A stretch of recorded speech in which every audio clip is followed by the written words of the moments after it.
Picture this. You are lying awake in a chamber of polished stone, far below the golden ceilings of the Palatine Hill. The marble is cold against your back, chilling you even through the thin linen sheet. Around you, the shadows stretch and twist, sculpted by torchlight, shaped by the flicker of silk banners and the gleam of gilded chains.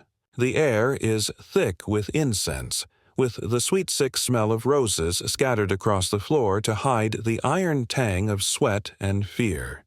You do not remember falling asleep, but you know you will not find rest tonight.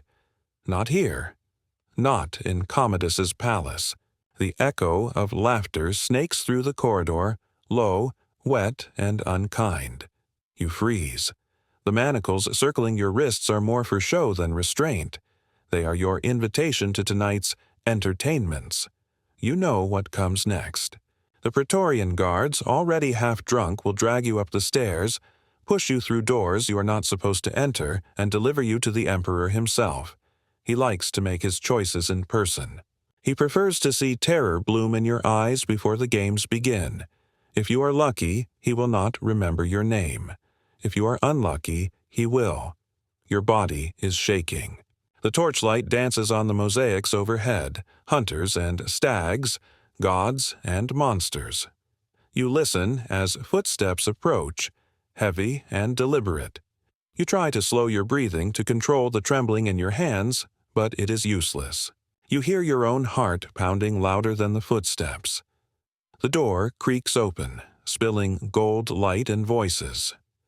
"Bring that one," you hear. "Commodus likes the frightened ones best." You wonder how many more times you will survive the night.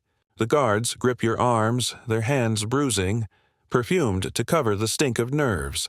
They march you through passageways lined with frescoes of heroes, Hercules slaying the Hydra, Perseus rescuing Andromeda. Each painted face watches you.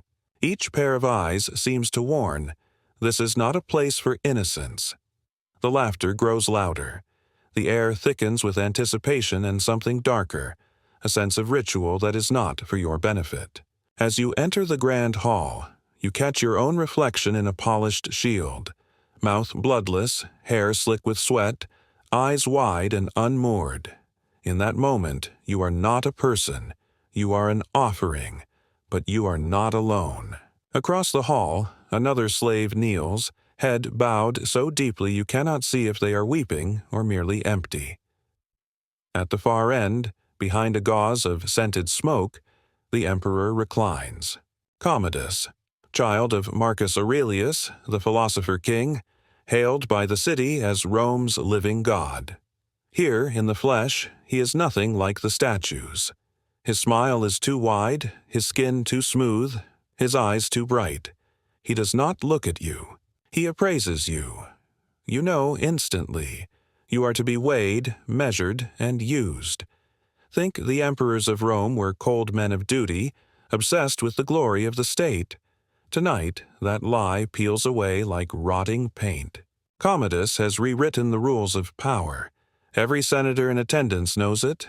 His favorite amusements are never spoken of in daylight, yet everyone pretends not to hear the screams that seep from the palace after midnight. The old world, the world of stoic virtues, died the moment Commodus ascended the throne. Now, only spectacle matters, spectacle and submission.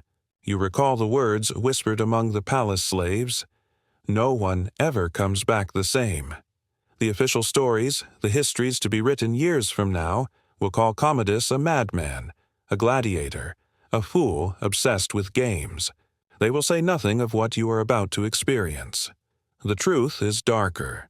His perversions are not merely personal vices. They are rituals, systematic, rehearsed, and watched by a select audience of Rome's most powerful men and women. Tonight, you are both the spectacle and the warning. A hand shoves you forward. Your knees strike the marble. The pain is sharp, but you welcome it. It means you are still alive. The emperor's gaze finally lands on you, heavy as a stone. He waves lazily, and the musicians strike up a tune, something foreign, unsettling, meant to drown out the sounds that will follow. The crowd gathers, their masks hiding nothing. You sense the hunger in the room, the thrill of watching someone else become a victim. It is not just the emperor who feasts on humiliation here. The palace is a living organism, fed by fear, gossip, and complicity. You see senators, men you once thought above suspicion, nudging each other, making wagers. A patrician's daughter, barely older than you, is forced to dance, stripped of her dignity and her jewels. The laughter is sharper now, tinged with something like relief. Better you than them. No one wants to become Commodus's new obsession. The safest place in Rome is in the shadows, unseen. But you cannot hide. Cassius Dio, the historian, will one day write that Commodus considered nothing forbidden, nothing sacred. You feel the truth of it in your bones. There are no rules here, no gods, no laws, no pity, only the will of the emperor and the price of boredom. The ritual begins. Commodus calls for the contest, a game of chance and cruelty. You and the others are paired off, forced to perform, to outlast, to out-humiliate. The rules change with each round. Sometimes it is a question of endurance, sometimes of obedience, sometimes of survival. The emperor watches with hungry eyes, amused by suffering, delighted by desperation. You learn quickly. There is no dignity here, only the hope that tonight the spectacle will end before it consumes you entirely. You think of escape, but the palace is a labyrinth. Every door is guarded, every corridor ends in another chamber, another audience, another chance for Commodus to invent a new humiliation. Even sleep is no refuge. In the few hours you are permitted to rest, your dreams are haunted by laughter, by the memory of hands grasping, by the knowledge that tomorrow the games will begin again. This is the world Commodus has built. A world in which pleasure and pain are indistinguishable, where intimacy is weaponized, and survival means sacrificing the self night after night. The official records are silent. The city pretends not to notice. But you, in this room, know the truth. The greatest horror is not what happens, but that it happens with the full complicity of Rome's finest. You are nothing, and yet you are everything. Proof that beneath the marble and gold, beneath the rituals and the laws, the real Rome is a place of shadows, secrets, and suffering so profound that no history will ever capture it. Now the torches burn lower, and the emperor rises. The night is not over. For you, it has only just begun. You are kneeling on the polished floor, surrounded by the thunder of applause and the whispers of courtiers who never meet your eyes. Commodus signals, and the night's real entertainment begins. You are no longer a person, only a piece in a living chess game designed to amuse a man who wields the power of life and death as casually as a child breaks toys. Each glance from him is a test. Will you flinch, will you beg, or will you do what you must to survive? The emperor loves novelty. You sense it in the way he surveys the assembled bodies, boys and girls selected from across the empire for their beauty, their strength, or simply their vulnerability. The contest is a favorite. Victims paired off, forced into mock battles, dances, or degrading pantomimes. If you lose, if you displease him, or if you show too much pride, your punishment will be swift and creative. The guards watch for signs of hesitation, waiting for Commodus's cue. He prefers punishments improvised on the spot. The more degrading, the better. But here's where it gets worse. The cruelty is not hidden behind closed doors. Senators are present. Rome's most powerful women sit in shadowed alcoves, sipping wine, exchanging silent glances as they watch the spectacle unfold. Tonight, a senator's son is called forward, ordered to recite poetry while dressed as Venus herself. Laughter crackles, but you catch the boy's mother in the crowd, her face fixed and white as marble. To object would be to invite ruin. Everyone plays their part. You learn to read the language of survival, how to blend in, how to lose just enough to avoid attention, but never enough to risk being called again. For every victim humiliated in front of the court, 10 more are scarred in secret. Commodus keeps a private ledger, known among the slaves as the Liber Eroticus. The book, rumored to be filled with names, punishments, and special requests, is guarded more closely than any state document. What is written in those pages decides who rises and who vanishes. Historical records offer glimpses. Cassius Dio, who once attended these night sessions, writes, "He delighted in seeing men reduced to animals, women to slaves, and the proudest houses brought low in the service of his pleasure. You see it in every corner of the palace, noble. Daughters displayed before reveling guards, foreign princes made to crawl and bark like dogs, their fates decided by a snap of imperial fingers. But the system is more than personal vice. Commodus turns pleasure into a public ritual of power, a game of dominance that binds everyone to his will. Those who refuse, those who flinch or hesitate, are named enemies of pleasure, a private joke among the praetorians that means public disgrace, loss of property, or a silent execution. Even the highest in Rome must participate if only to prove their loyalty.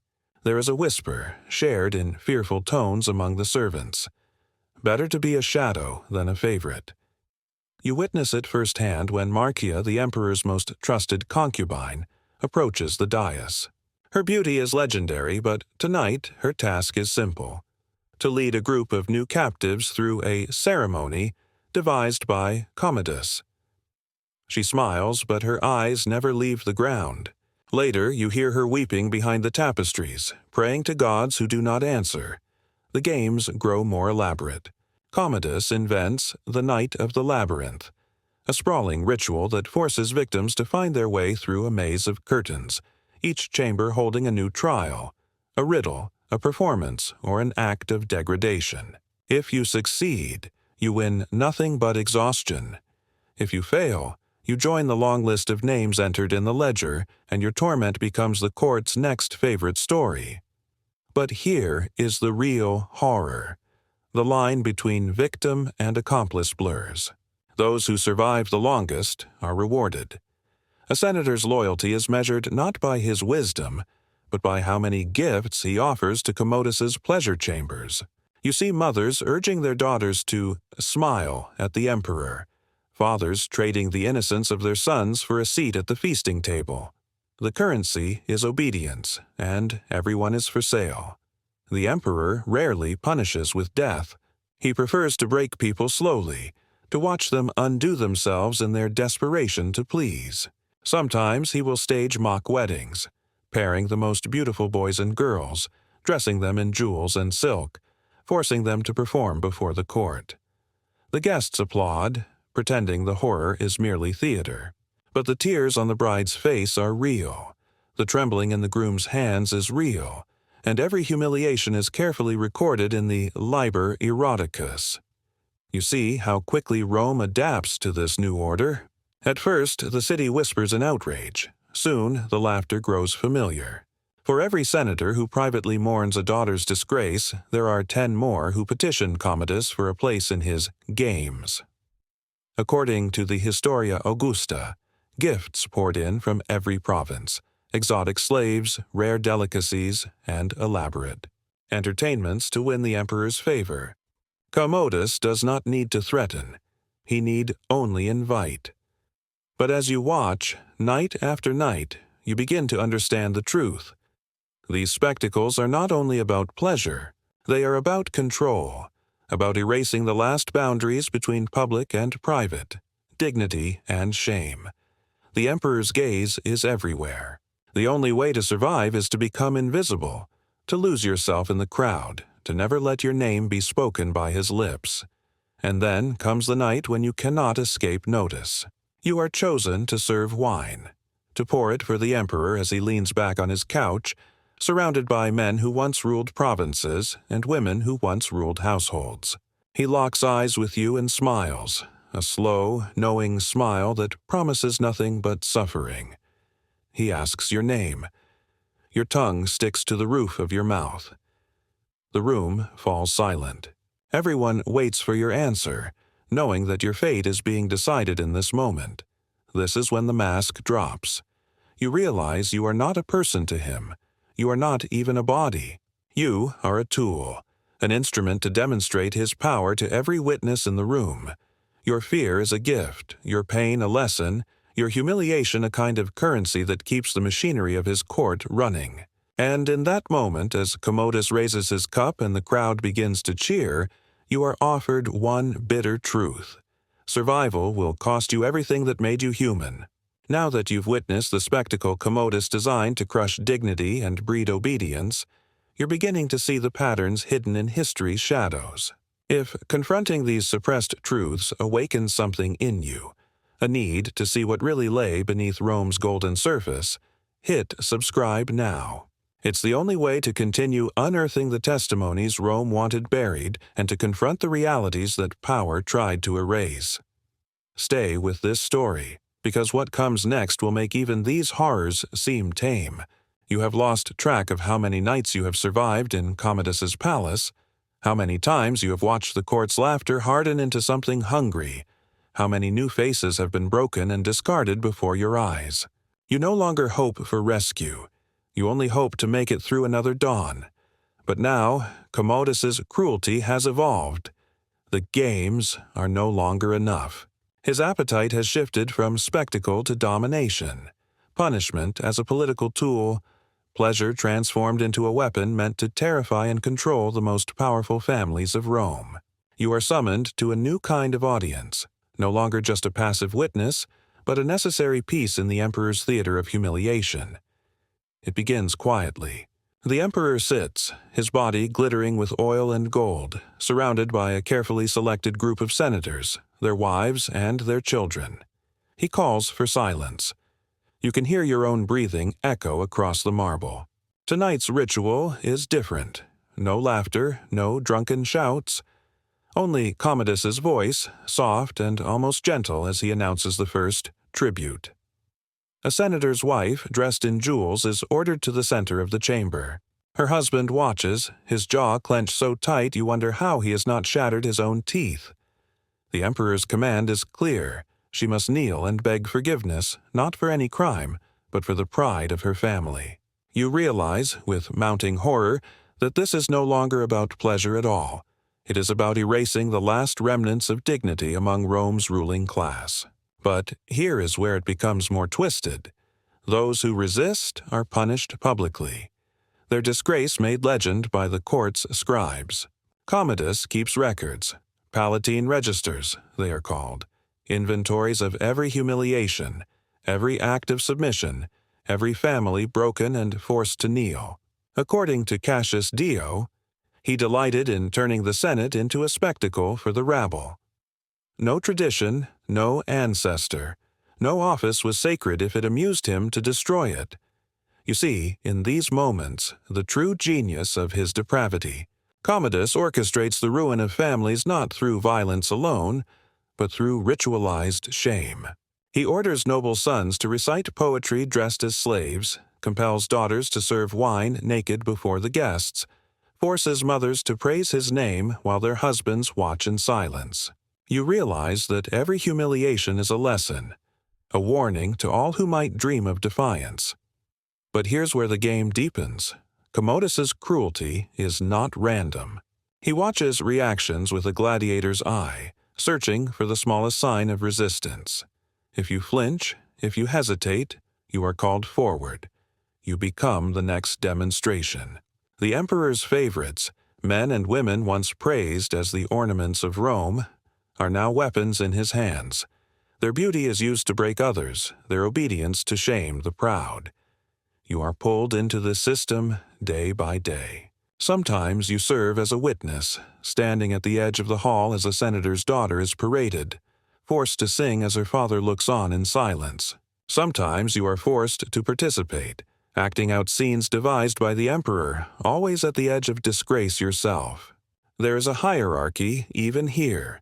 Those who serve most obediently are granted better food, warmer clothes, the promise of safety, promises broken as easily as they are made. One night, the emperor orders a mock wedding, pairing a noble youth with a favored slave. The ceremony is performed before the whole court. The bride and groom are both trembling, their humiliation absolute. Commodus officiates, his voice dripping with mockery. The guests applaud, but you see the terror in their faces. Everyone knows that tonight it is safer to laugh than to weep. But this, too, is strategy. By forcing his victims to participate in each other's shame, Commodus spreads the stain across every family, every name. You realize no one will speak out. No one can, because everyone is implicated. The Senate is powerless, the guards bought and loyal, the priests silenced with gold and fear. Historical records from Herodian describe these spectacles as the theater of power, where the emperor's pleasure is the instrument of policy, and the wounds of the court are the foundation of his rule. You see it unfold, night after night, until even the guards avert their eyes. The city outside the palace walls grows quiet. The rumors intensify, but no one dares intervene. And yet the appetite for novelty never wanes. Each week brings a new invention. The Feast of the Beasts, where guests are forced to mimic animals for the court's amusement. The Dance of the Vestals, where girls are stripped of their sacred robes and made to serve wine to drunken soldiers. The Triumph of the Eunuchs, where castrated boys, their voices still high and trembling, are paraded in chains as proof of the emperor's dominion over all. But the most chilling ritual is reserved for those Commodus suspects of disloyalty. You witness it one night, the court silent as a senator is accused of withholding delight. The man is forced to kneel, to beg forgiveness, to kiss the emperor's feet before all assembled. You see the hatred burning in his eyes, but also the resignation. He knows his fate is sealed. The next morning, he is gone. No one asks where. You are not spared. There are nights when the emperor points at you, demanding a song, a dance, an act of submission you could never have imagined before entering this palace.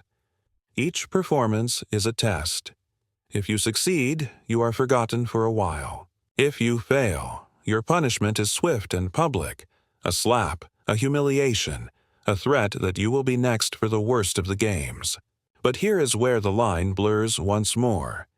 You begin to see how easy it is to become an accomplice, how survival demands your silence, your complicity, even your participation. The longer you endure, the more you are shaped by the demands of the palace. You learn the secrets of pleasing without hope, of obeying without pride, of watching suffering with a face like stone. As Commodus's tyranny grows, the rumors outside become more dangerous. Plots begin to form. Servants whisper of poison, of daggers, of conspirators waiting for the right moment. But inside these walls, the rituals continue. The emperor's pleasure has become a system, a machinery of fear that no one dares to break. You do not know how long you can endure, but you do know this. Every humiliation, every broken spirit, every night spent surviving in the darkness is now part of a record the city will never fully erase. Even as the emperor tightens his grip, the cracks begin to show. The question now is not if his reign will end, but how many more will be broken before it does. Still, in the echoing halls of the Palatine, with the emperor's laughter ringing in your ears, it feels like the nightmare has only just begun. You wake before dawn, your body stiff from a night spent pressed against the cold stone wall, too afraid to dream. The rituals never end, only change shape. Commodus's appetites are now the law of the land. His whims have become the rhythm by which the whole palace breathes. You barely remember a time when Rome meant marble temples and public feasts. Now, for you and everyone trapped behind these gilded doors, it means obedience, surveillance, and the constant threat of being noticed. This is not a secret. It is an open wound that festers in the heart of the city. In the corridors and antechambers you see courtiers huddled together, exchanging rumors with furtive glances, their hands trembling as they pass lists of new talents for the emperor's amusements. Procurers and agents move through Rome's neighborhoods, searching for boys and girls with the right appearance, skin untouched by sun, eyes wide and innocent, hair to the emperor's liking. For every child brought in, a family receives a purse of coins or a promise of imperial favor. But the truth is always the same. They are commodities, traded for safety or survival. But here's where it grows even more monstrous. Parents themselves begin offering up their children in the hope of gaining the emperor's notice. You hear a patrician mother instructing her daughter how to kneel gracefully, how to keep her eyes downcast, how to hide her terror. The men who once railed against imperial excess now compete to see whose son or daughter can serve as tribute in Commodus's next spectacle. Dignity is for the poor. Ambition is the only currency that matters. In the palace, the system has become a machine. Each night is organized with military precision, lists drawn up, ranks assigned, tasks delegated. Slaves, trained as ushers, move through the halls, ushering victims from chamber to chamber. Noble children are dressed as gods and goddesses, painted with gold and ochre, crowned with laurel or myrtle. The emperor gives them titles: Venus incarnate, new Ganymede, Hercules reborn. The masks of mythology are meant to disguise the reality, but everyone in the room knows. These are not games. These are rituals of subjugation. Historical records confirm the horror. The biographer Aelius Lampridius wrote, "He did not merely break the laws of Rome, he reversed them." Virtue was punished, vice rewarded. What once was shameful became a badge of favor. You see this inversion everywhere.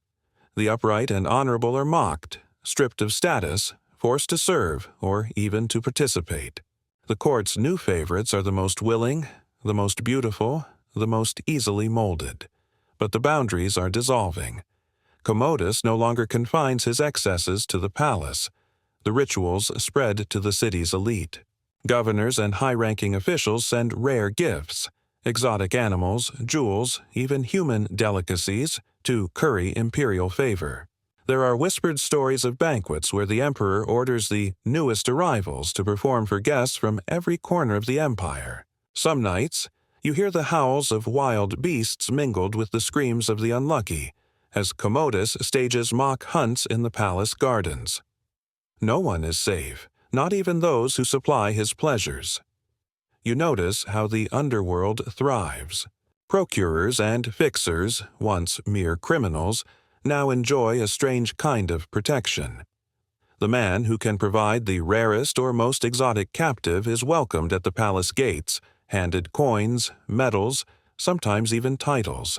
For every child lost to the games, a fortune changes hands.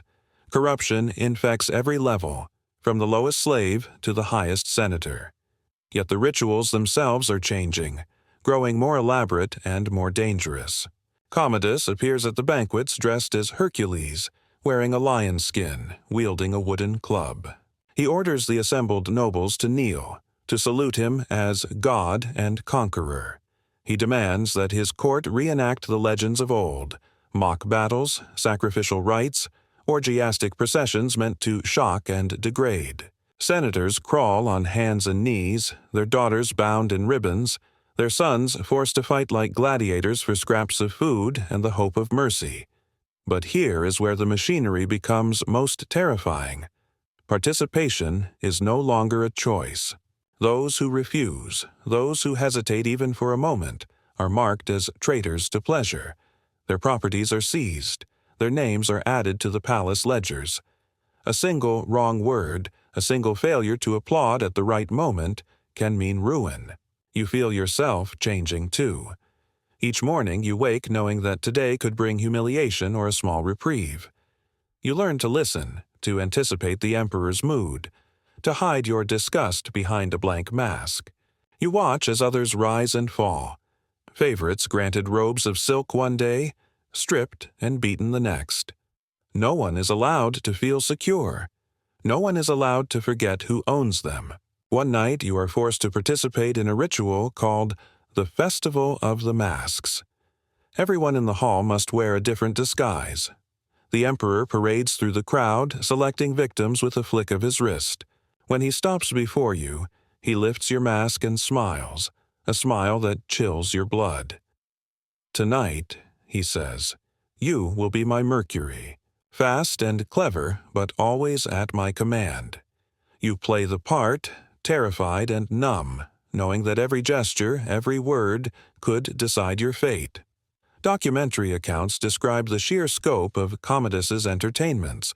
Cassius Dio wrote that he turned the palace into a brothel, a market of souls where the coin was suffering and obedience.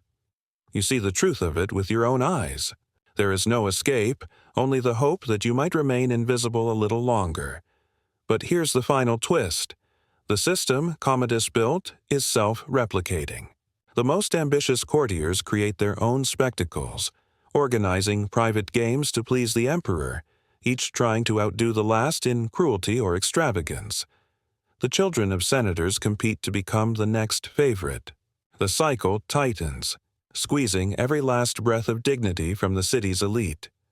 Rome itself is being remade in Commodus's image, a place where pleasure and pain are inseparable, where survival means surrendering everything but the will to endure. Still, even as the rituals grow more grotesque, a sense of unease spreads.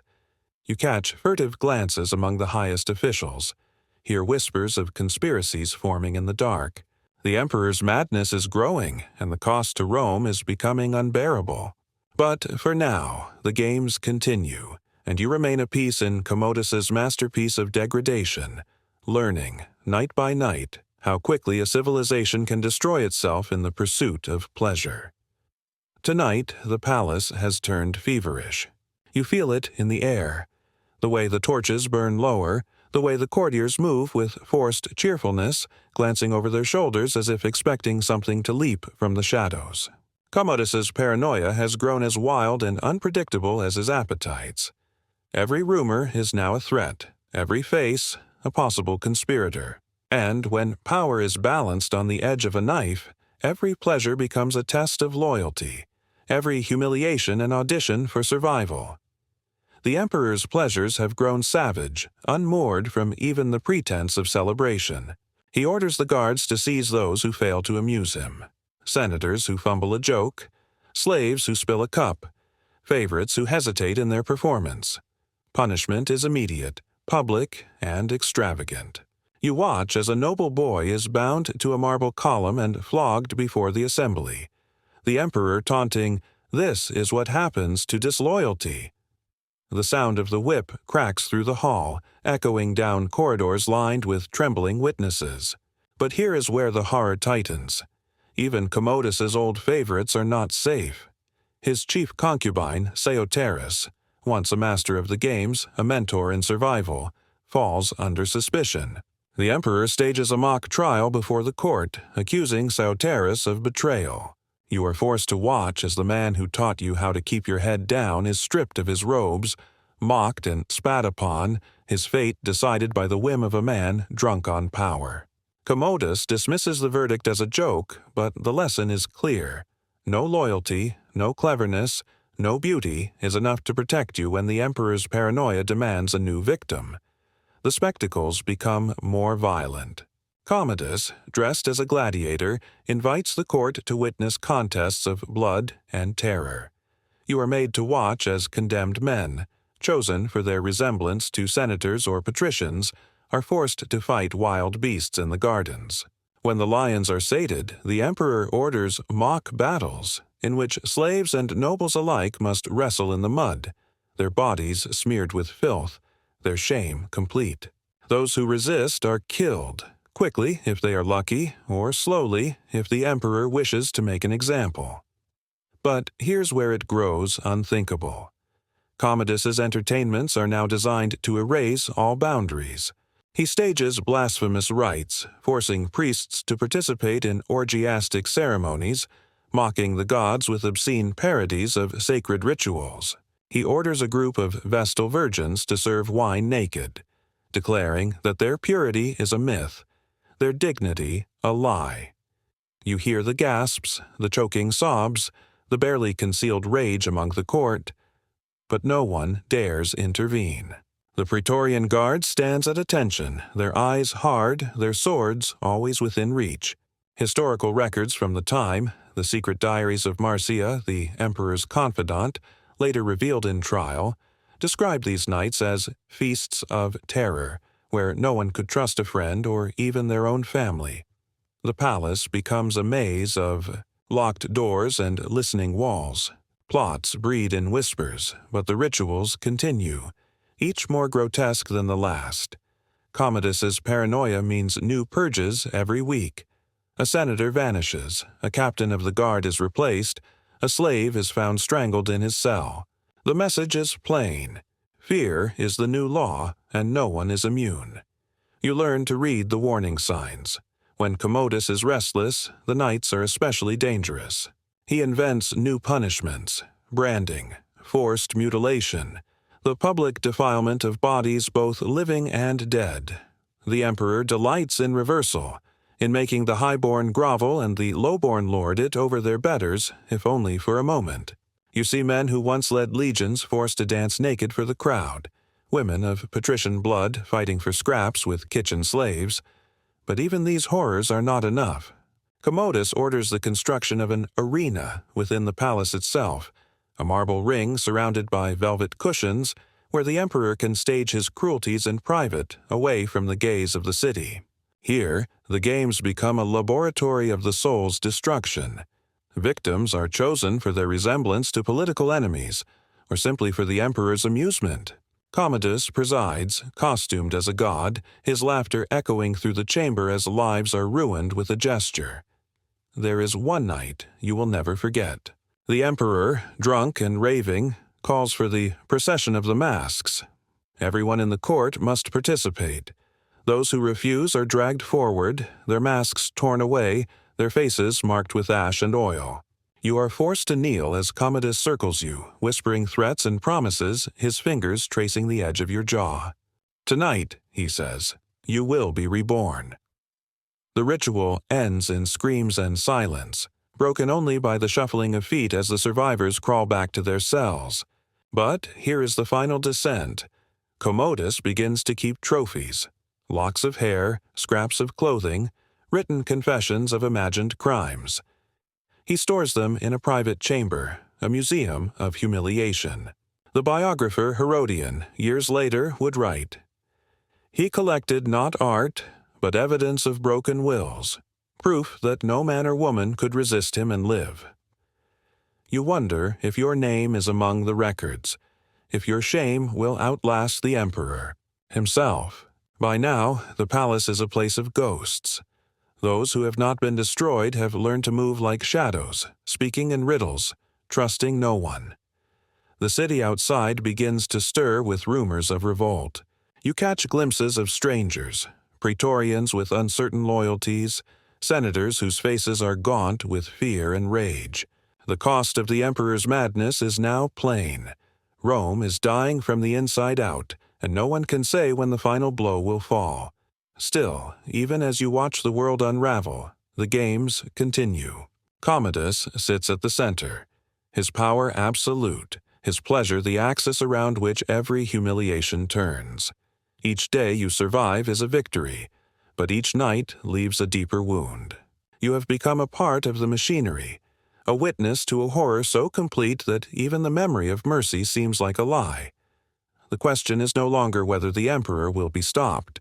The only question left is who will be left to remember what he truly did, and who will be left with the courage to speak the truth when the nightmare ends. The night you feel it breaking, everything is strangely quiet. The palace, so often filled with screams and laughter, holds its breath. You are in your cell, listening for footsteps, for the signal that the next spectacle will begin. But instead, you hear whispers, urgent, muffled, close. Keys rattle, a door slides open, and a trembling hand beckons you out. "It's over," someone hisses. "The emperor is dead." You stagger into a corridor choked with smoke, faces streaked with ash and sweat. You see Marcia, once Commodus's lover, now the conspirator who slipped poison into his cup, her hair wild, her eyes glazed with relief and terror. The plot, whispered for weeks in the hidden corners of the palace, has finally succeeded. Commodus, so long the master of humiliation, is found lifeless in his bath, his body marked by violence but his face eerily peaceful. The praetorians who once enforced his every whim move silently, cleaning blood from the tiles, hiding evidence, shoving trembling witnesses into the night. But here is the last, greatest shock. The horror does not end with his death. The city erupts. In the days that follow, you watch as the Senate tears down statues, burns decrees, and scrambles to erase every trace of Commodus's reign. The names of his favorites are blotted from the records. The Liber Eroticus, that ledger of suffering, is destroyed, pages thrown to the flames. Survivors are exiled, murdered, or silenced, lest they ever reveal the true depths of the palace's depravity. And yet, the scars remain. You walk the streets of Rome, blinking in the daylight, feeling the city's eyes follow you. Former victims now blend into the crowds, clutching their secrets, haunted by what they endured. Some bear visible marks, branded flesh, broken limbs. Others carry wounds that will never heal. You hear priests declare a new era of virtue. Senators promise the restoration of dignity. But you know the truth. The machinery Commodus built cannot be so easily dismantled. You see the same courtiers in new robes, the same cruel smiles behind painted masks. The palace has new rituals, new names, new games to amuse the powerful. The cycle continues. The city breathes easier, but beneath the surface, the lessons of Commodus's court linger. Power is a game of humiliation, and survival demands complicity. Even those who claimed to despise the emperor quietly keep their silence. The true horror is not what one man did, but what the city learned to accept. But here's the final reckoning. The story of Commodus is not just the story of a single man's madness. It is the story of how Rome, master of laws, shaper of civilization, became complicit in its own degradation. The records that survived, fragments from Herodian, Cassius Dio, scraps of letters hidden in walls, tell only pieces of what was done. The full truth remains buried beneath layers of shame and denial, a secret history written in the bodies and minds of those who survived. You cannot escape the memory. Some nights the palace returns in your dreams, the crack of the whip, the laughter of courtiers, the emperor's shadow looming over a hall filled with trembling masks. You remember the faces, some lost forever, some hiding in plain sight. You remember what it cost to survive, and you understand now. Rome's greatest horror was not the cruelty of one man, but the way that cruelty became ordinary, expected, and, eventually, forgotten. You came into this story believing tyrants are monsters set apart from the world. Now you see the deeper truth. Monsters are made possible by 1,000 small choices, by every hand that turned away, every voice that stayed silent, every laugh that joined the emperor's games. If this journey has revealed the shadows that history tried to bury, subscribe now. Let your curiosity and courage pull back the curtain on what power wanted erased. There are more truths to uncover, more testimonies to recover from the darkness. You are part of the chain that refuses to let the silence win. The story of Commodus ends, but the lesson remains. In every age, in every civilization, the machinery of power waits for someone to turn it toward cruelty. You survived because you remembered, because you saw. Now, let the past become a warning, a shield, so that no one ever has to walk those halls alone again.